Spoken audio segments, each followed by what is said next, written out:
Hello my dear friends. JEE advance 2021 का जो paper 1 है उसका क्वेश्चन नंबर 7 और 8।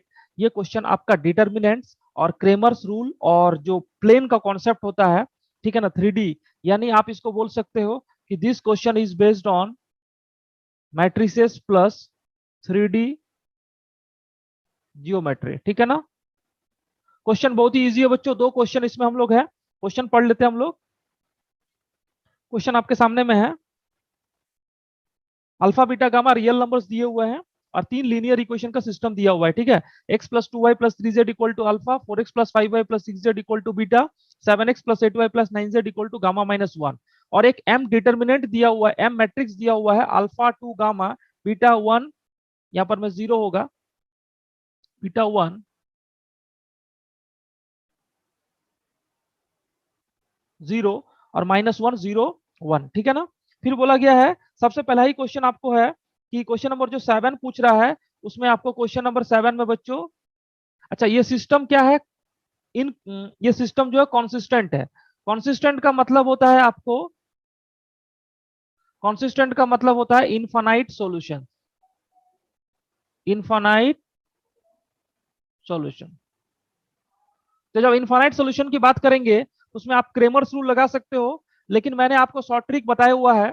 आप जेई मेंस 2021 मार्च सेशन और फरवरी सेशन और जुलाई सेशन के जो मैट्रिसेस एंड डिटरमिनेंट्स का पीवाईक्यू, उसको हम लोगों ने शॉर्ट ट्रिक डिस्कस किया हुआ था कि बिना क्रेमर्स रूल लगाए भी आप कांस्टेंट के इक्वेशन को सॉल्व कर सकते हो। इसमें क्या करना है, ध्यान से देखो।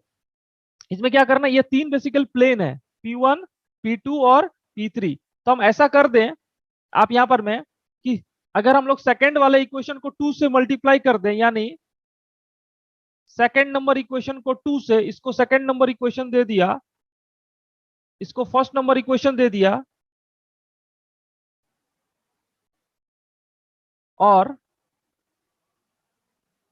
ये जो इक्वेशन है इसको थर्ड नंबर अगर इक्वेशन हम लोग दे देंगे, तो अगर आप सेकंड को 2 से मल्टीप्लाई करोगे minus minus first number equation करोगे, तो आपको थर्ड वाला इक्वेशन बैलेंस हो जाएगा। आप ध्यान से देखो, ये कोफिशिएंट इसी तरह से सेट किया हुआ है, यानी 2 × 4 8 - 1 कितना हो जाएगा 7, इसी तरह से 10 - 2 कितना हो जाएगा 8, और 12 - 3 कितना हो जाएगा 9। दैट मीन्स जब ये सेट हो जाएगा तो राइट हैंड साइड वाला भी क्या होगा, सेट होगा। यानी राइट हैंड साइड वाला में क्या हो जाएगा, राइट हैंड साइड वाला में अगर आप ये करोगे तो आपको लेफ्ट हैंड साइड और राइट हैंड साइड क्या हो जाएगा, यानी राइट हैंड साइड में आप कर दोगे 2 बीटा माइनस अल्फा, यानी आप यहां से लिख सकते हो directly 2 beta minus alpha equal to गामा-1।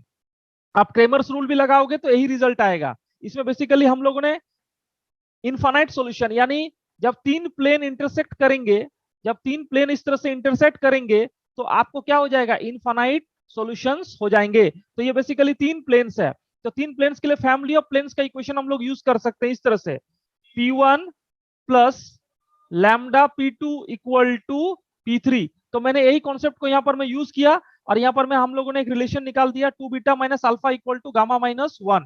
तो यहाँ से हम रिजल्ट करेंगे तो क्या हो जाएगा, alpha minus 2 beta, alpha minus 2 beta plus gamma equal to 1। ये आपका एक इक्वेशन मिल गया।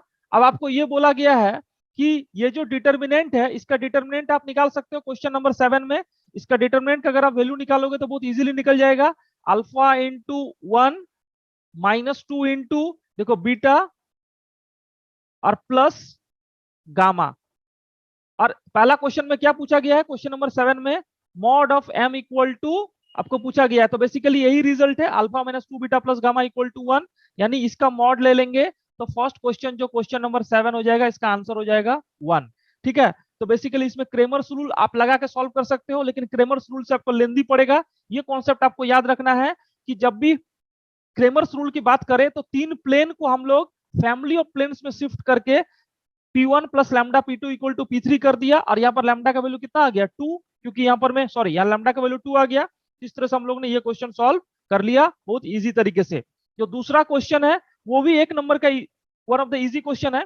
ये बोला गया है let P be the plane containing all those alpha beta gamma, यानी P जो पॉइंट होगा वो अल्फा बीटा गामा सेटिस्फाई कर रहा है। तो यहाँ से प्लेन का इक्वेशन भी हम लिख सकते हैं x - 2y plus z equal to 1। ये जो प्लेन होगा बच्चों, इस प्लेन को अल्फा बीटा गामा सेटिस्फाई कर रहा है, अल्फा बीटा गामा सेटिस्फाई कर रहा है। वही बोला गया है, let P be the plane containing all those alpha beta gamma for which the above system of linear equation is consistent and d be the square of the distance of the point 0 1 0 from p। यानी जो second question है, इस 8 number question, इसमें ये बोला गया है, ये जो प्लेन हम लोग ने लिखा है x minus 2y plus z equal to 1, इसका डिस्टेंस अगर हम लोग निकालेंगे, p एक पॉइंट है 0 1 0 से, मान लो ये परपेंडिकुलर डिस्टेंस, और इसका स्क्वायर कर देना, इसका क्या कर देना है, स्क्वायर कर देना, यानी d equal to mod of PM का स्क्वायर। तो पीएम का स्क्वायर क्या करोगे, आप डिस्टेंस फॉर्मूला लगा सकते हो, प्लेन का जो डिस्टेंस फॉर्मूला होता है, यानी 0 माइनस 2 इंटू 1 प्लस 0, और ये 1 इधर आ जाएगा तो -1 divide by under root coefficient of x का square plus coefficient of y का square plus coefficient of z का स्क्वायर, यानी अंडर रूट 6 का मॉड। तो जब इसको इसका स्क्वायर भी हो जाएगा, ठीक है ना, तो यहाँ पर हो जाएगा -2 -1 3 का होल स्क्वायर 9/6, यानी 3/2, यानी 1.5 विल बी द आंसर। तो देखो बच्चों, दोनों क्वेश्चन बहुत इजी है। क्वेश्चन नंबर 7 का आंसर हो गया आपको मॉड अल्फा इक्वल टू 1, यानी mod of m equal to 1।